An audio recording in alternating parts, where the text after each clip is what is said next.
hold treasures of all kinds. Master potter Bill Van Gilder throws them in different shapes and sizes. He'll show you how right now on DIY's Throwing Clay.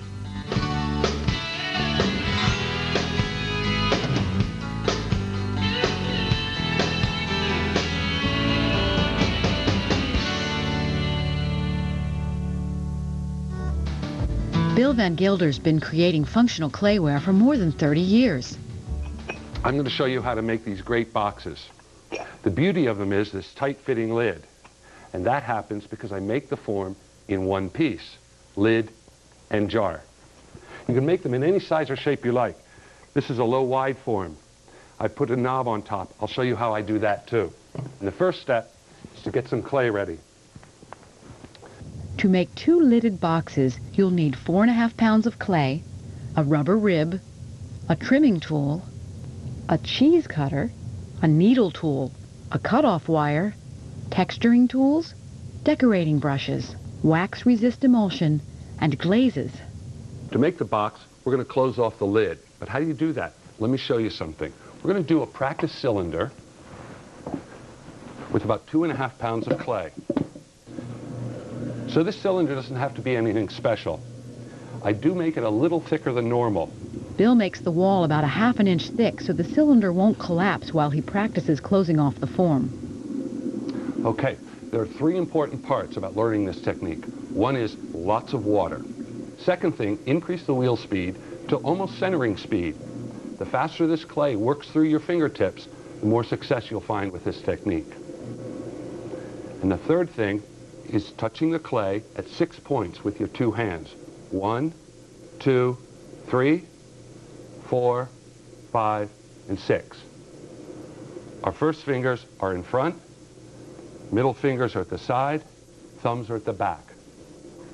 I'm going to place my fingers about 2 inches down from the rim and move your fingertips inward and upward at the same time. Watch this. Okay, that started the collaring. The second position for your fingertips is move your hands so your palms are parallel to the wheel head, like this. Put your first finger of your right hand inside, and you're going to sandwich the clay between your first finger and your second finger. Now, all the other digits are driving the clay inward and upward at the same time. And then pinch off the excess off the top and run your finger across the top. It's pretty cool, isn't it? Watch. Let's do it one more time. And you would want to do it until your cylinder is totally gone. It'll be about 6 or 8 tries. By the time you get to the bottom, you'll know the technique. I use it for teapot spouts, knobs on pots, and a whole host of other things. All right, let's make some boxes. On a dry wheel head, Bill centers 2.5 pounds of clay for the first box. We're going to pull up a rather wide cylinder. The inside of the form is going to have a flat base, about 1/4 inch in thickness. Now, as I make this cylinder, I'm going to taper it inward as I bring it up, which means more pressure from my outside fingers, less pressure with my inside fingers. This taper means it's very easy to draw it in and close the form off. Before Bill closes the cylinder, he shapes the bottom third with a stiff plastic card. A potter's rib will work too. Take the water out of the form before you close it off. If you don't, the base is going to go mushy and you're going to have to start again. Not enough water onto the pot. My hands grabbed it and tugged it into a curve. Luckily, I can just pull that wall back up, but often you'll have to start again. This is something to watch out for. This area of the pot is very thin right now, and this is what results. We'll get to these ripples happening. And I'm just lightly compressing the clay between my fingertips. That's enough to straighten the form back out. Okay, let's finish our closing off. All right, that's about as much of the forming of the piece you can accomplish without a tool. I'm going to use this credit card and finish putting the shape into the form. Some common household objects make great potter's tools. Bill's put a list of his favorites on DIYnetwork.com. I've actually created a balloon of air here. So I can push here and pressure here to get any shape I want to. My next step is to cut the gallery, or the ledge, where the lid sits onto the base. I'm going to use my needle tool, but I'm not going to use a sharp tip. I'm going to use the blunt end. I'm going to go down about 1 inch. I'm going to slide the tool into the side of the form about 1/4 of an inch in depth. Bill cuts the box free from the wheel head with the wire. It's full of air, so he can lift it up without distorting it. As clay dries, it shrinks. That's going to pressure the air that's trapped inside. Now that air has to go somewhere, and if you don't release it with a puncture, it's going to crack the piece somewhere along the line as it dries. When DIY's throwing clay continues, Bill collars another cylinder and creates a completely different box. Welcome back to Throwing Clay. Bill is making lidded boxes. So far, he's thrown a practice cylinder and demonstrated how to collar it and close it off to make a sealed form. Then, with 2.5 pounds of clay, he threw a wide cylinder about 6 inches tall. He closed it off and shaped it to make the first box. He cut a groove or gallery in the side for the lid. Then he made a small hole in the gallery so the air can escape as the box dries to leather hard. Now he's throwing a second box with 2 pounds of clay. Because this shape is low and wide, I'm going to start the collaring process as I throw the cylinder at this stage, which makes this collaring technique a whole lot easier. Now the top to this is too tall, so before I close it off, I'm going to lower it. I'm going to pressure lightly with my outside fingertips, countering them on the inside with my middle finger. Now let's close the form off completely. And one more small adjustment. I've still got a tiny hole right in the top, which allows me to push down, but I don't want to push down too much and collapse the piece. With the tip of his finger, Bill closes the form. Now he can smooth the outside and give the box its final shape. All right, this form's finished. Last step is cut the gallery. I use a medium wheel speed and very slowly pressure the tip of the tool into the pot about 1/4 of an inch. Now our tendency is to want to remove all these little burrs and rough edges. Don't touch them now. That can be done at the leather hard stage. Let's cut the pot loose from the wheel head and lift it to the wear board. And again, like the tall form, the last thing we're going to do is put a small air release hole into the side of the pot. Bill puts the boxes aside to dry until they are stiff leather hard, like hard cardboard. It's time to get the lids separated from the jar, get the foot trimmed, and I'm also going to cut a couple of alcoves in the foot. Now this wider form that we made needs a knob. It's almost too wide to get a handhold on the lid without the knob. To trim the boxes, Bill throws a clay chuck on the wheel head. Now this chuck needs to be level, sturdy, which means about 1 inch thick, and really dry on the top surface. Now the first thing I'm going to do is finish the foot on this pot. Just a light angled cut. Bill smooths the beveled edge with a damp sponge. Then he burnishes it with a soft rubber rib. Now he's ready to cut the alcoves. Okay, now here's a little trick I really like. I'm going to use this cheese cutter. I've replaced the straight wire with this wiggled wire that I make in my own studio. Bill marks the beginning and ending of each cut with his fingernail. The alcoves are about 2 inches long. I'm going to soften the sharp edges at each end with just a little pressure from my fingertips. Now, the last thing I'm going to do is push down just slightly. That's so it doesn't rock and roll on the table. Sometimes they'll dome outwards as they dry. So we're going to counter that with just a little bit of pressure now. Bill turns the box right side up and centers it on the chuck so he can cut the lid from the base. Now it's important to support or pressure down very lightly on the top of the box with a dry hand. I'm going to take the needle tool and place it at an angle at the top of the beveled cut that we pushed in when the pot was thrown. Light pressure, and let it revolve quite a few times. As soon as it comes loose, grasp it with your hands and pick it up. Bill cleans up the rough edges with the trimming tool. Then he carefully trims the wall so the lid fits perfectly. Now, I'm not going to take off too much of this wall at once because this is all part of the fit. So I'm going to test it a few times. Still doesn't fit. This wall is thicker than this wall, so I'm going to remove the clay from here first.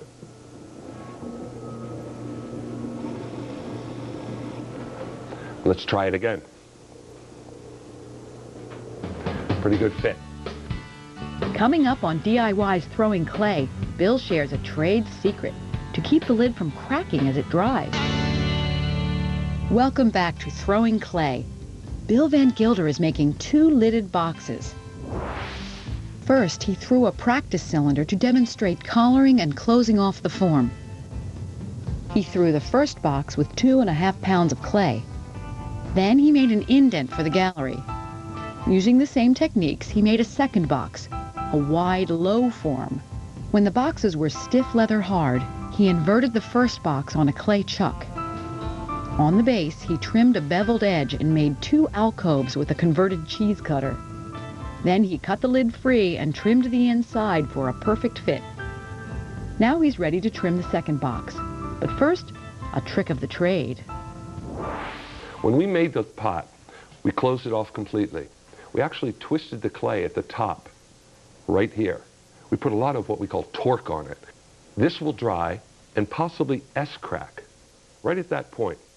Now we're going to solve that potential problem with a little bead of clay and a drop of water. Now the bead is okay by itself, but for me, I like to take my chop or my signature stamp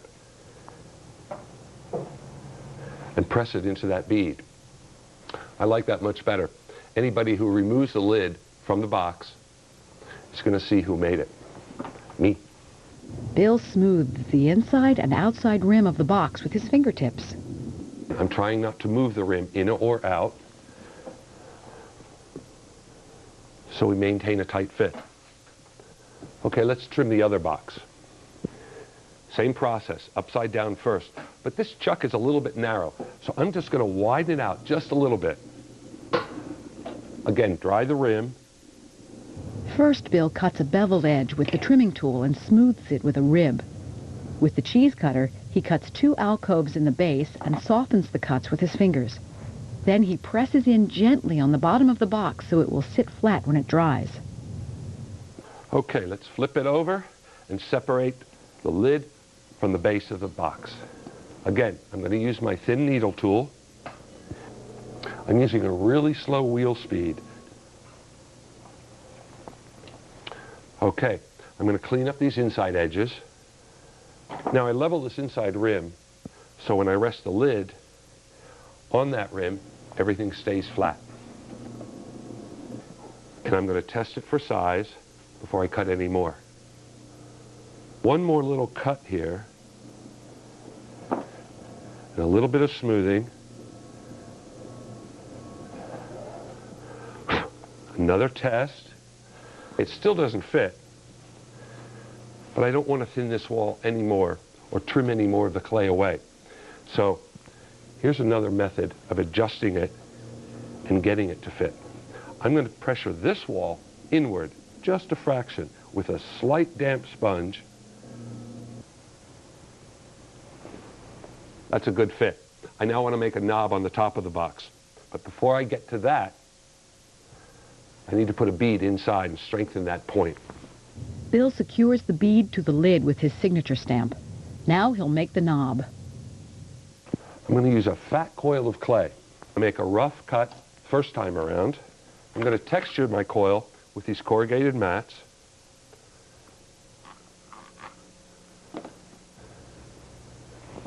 Make another trim.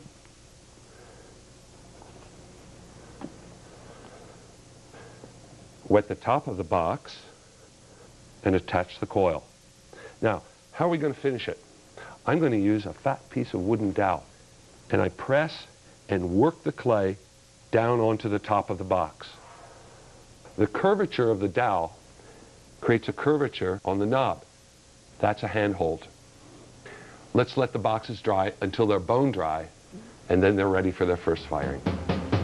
Next on DIY's Throwing Clay, Bill reveals a beautiful decorating technique.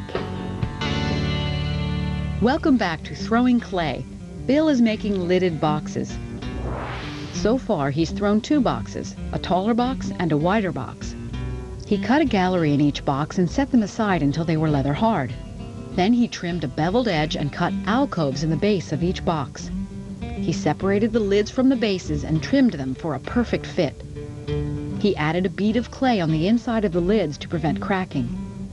Finally, he made a textured knob from a coil of clay and attached it to the wide box with a wooden dowel. Once the boxes were bone dry, Bill put them in the kiln for the bisque firing. Now he's ready to glaze them. This is my favorite part of making this project. I'm going to apply some decoration. I'm going to use a floral pattern, one glaze overlapped on another, with a wax resist in between. Now this flat box has a textured handle. These 2 glazes, when they overlap each other, bring up that texture. I'm just going to use a second glaze on top of the first and accent that decoration. The first thing we've got to do is get some wax resist, put on the rim of the jar and the rim of the lid. That'll keep the glaze from sticking there, which when they melt, they'd stick the 2 pieces together in the high temperature firing. Bill waxes the inside and outside rims and the bases of both boxes. Then he sets them aside to dry for a few minutes. Let's get our glazes ready. For this tall box, I'm going to first coat it in a teal blue. I'm then going to do some wax resist decoration with these very fancy brushes and make a second dip in the raspberry red. For this flat box, I'm going to again make a first dip with the teal blue, do some minor wax resist lines, and do a second or a double dip of this rutile green. When these 2 glazes combine, they produce this really nice opalescent color. So let's get our first dip onto our pots. I'm going to hold each piece of pottery in the glaze 1, 2, 3 seconds. Bill wipes off any glaze beads from the waxed areas. Okay, let's get the pots decorated. Decorating with wax resist is a versatile technique. Bill's put ideas on decorating with wax on DIYnetwork.com.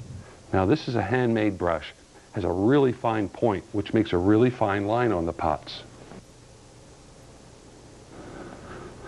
Okay, we're going to set this piece aside and work on our tall box. Bill paints a series of lines around the box. Now comes the creative part. That is creating this floral pattern across the top. I'm going to use a very fine line to create the stem of the piece. Now to put the leaves on, just go for it. Bill double dips the low box in rutile green. Then he dips the taller box in raspberry red. You know, it's at this point you're going to see how good your decoration worked.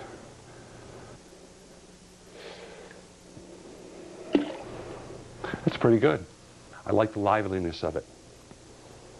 Now these dots of glaze that are on the wax decoration, I'm going to leave them there. They add to the spontaneity of the piece. Bill loads the kiln and fires the glazed ware for 10 to 12 hours. Then the kiln cools for at least 24 hours before Bill can unload it. These boxes can hold lots of things. Try making them in different sizes and shapes. And I'll tell you, they're great for car keys. Actually, one of the most important things you have to do, and that is getting the clay exactly in the center of the wheel. Once you've got your clay centered, find the middle and push down, then very slowly pull it towards yourself, and then you're going to pull up the sides of the cup. Working on the wheel is a lot of fun. It's not something that you can just pick up and do in one day, and yet it's the kind of thing that if you learn to do it, there's nothing more fun than watching the clay turn from a lump of clay into a little vessel.